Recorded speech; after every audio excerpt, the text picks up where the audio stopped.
about how you managed to stay clean even when your life continued to become topsy-turvy? You lost your partner at the time, violently so, Senzo Meyiwa.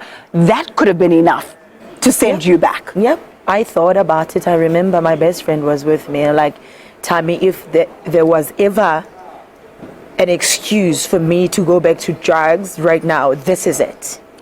And in that very moment, I knew that a lot of people were waiting for me to fail.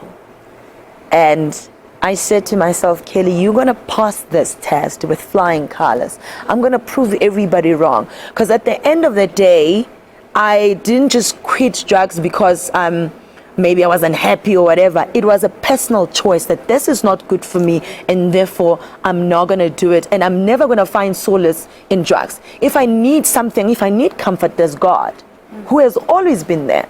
And how did you then feel when the world, instead of, embracing you and consoling you and comforting you through your loss, turned, in fact, and attacked you? It's not about turning also. It's not about turning, because you can't. For me, it's like, have you always been there? So if you have never been there, I can't see you as a person who has turned against me. So even if you decide to be against me, you don't count, because you've never been there. I don't know you. That's another thing that a lot of people maybe don't understand, is that why do you care so much about people that you don't even know? I don't know these people. Maybe if it was a member of my family or some of my good friends, then it would have really hurt me. But it's people that I don't know that can feel that they are supporting me today and turn against me the next day. So I never put my faith or trust on people. The only person that I trust is God, and God alone.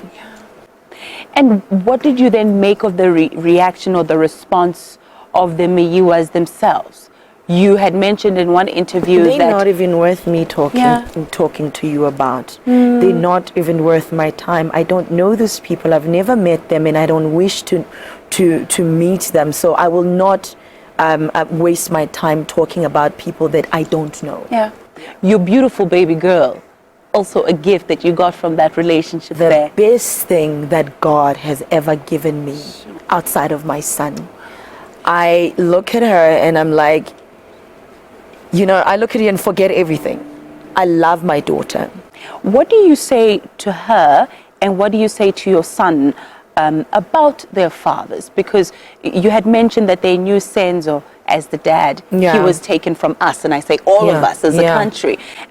We know that Mulemo is out of jail now, but does not have a relationship. You're not encouraging a relationship with your firstborn there. So when they ask the question, because they go to school and they say, Mommy, at school they say it's daddy's day out, or it's father and son, whatever. What sort of conversations do you have? For me, it has, to be quite honest, it has been a very rather difficult dialogue in my home, because my son remembers Senzo very well, so he asks about him every now and then. I need to just make up a story, because I feel like he's not ready. He remembers a lot, because I remember at some point he saw some guys that were put on TV, and he said, I don't like those uncles, they killed my father. That's what he said. And which was very sad for me to experience, because my son was there and he remembers the type of people, what they looked like. So that memory stayed with him till today. And what do you make of course, you can't speak too much about the police investigation. I understand that it is still an ongoing... Which is taking too long. Yes, it's still an ongoing case. I wanted to find out from you, what do you make of not finding that resolution, that closure of knowing that someone has been put behind bars for this? For me, I think my biggest worry is that if there was no evidence of any sort, then I would understand that really the police are chasing the wind. But if you have fingerprints that were in the house, and you have a hat. Eyewitnesses? Yeah. Hat. There was a hat. There's DNA in sweat. You can find your DNA in your sweat and all that, and fingerprints. Are you telling me that you can't find those people? What are you doing? Yet somehow, in the midst of this all, you continue to rise. You continue to sing.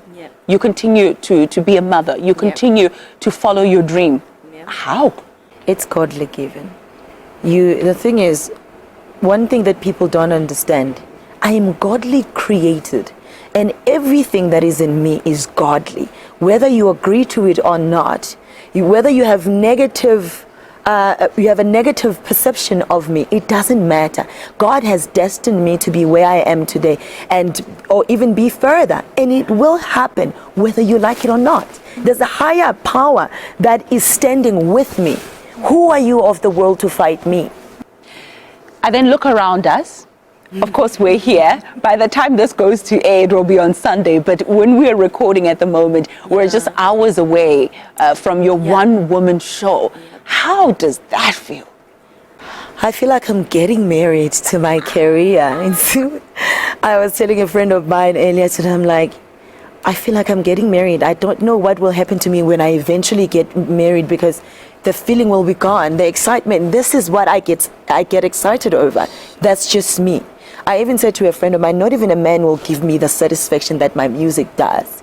So I love this. This is me at my best. Yes. And talking about men, because the media will always assume and speculate, oh, she's dating this one, oh, she's doing that, oh, she's doing that. What do you make whenever you see those headlines? I actually don't care. Yeah. I will not waste my time on people that are trying to make a living using my name, because obviously if you don't have a highest so-called scoop, and that's it. Exactly. So I don't make anything of it. Like I said earlier, I'm very content with the person that I am. I know myself. So anything or any type of voices out there, they don't really faze me, because they're not important to me.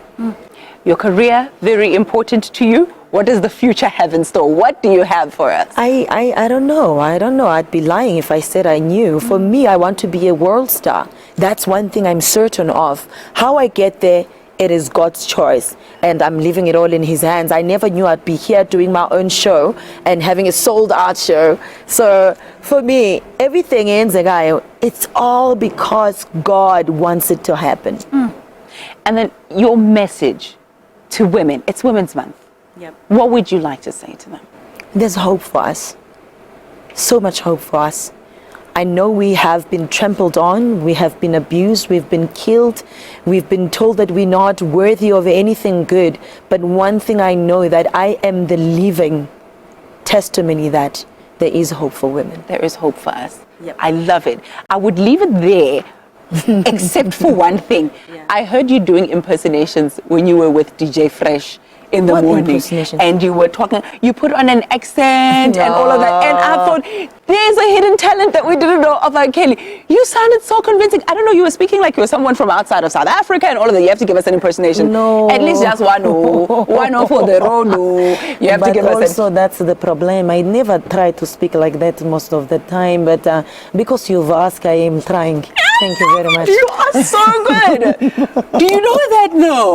No, it's just a joke. I found a hidden talent. No. Congratulations. Thank you so much. Kelly, everything of the best for the show. I know you're going to rock. Full house, sold out show. Congratulations. Thank you so so much for availing yourself. Sure.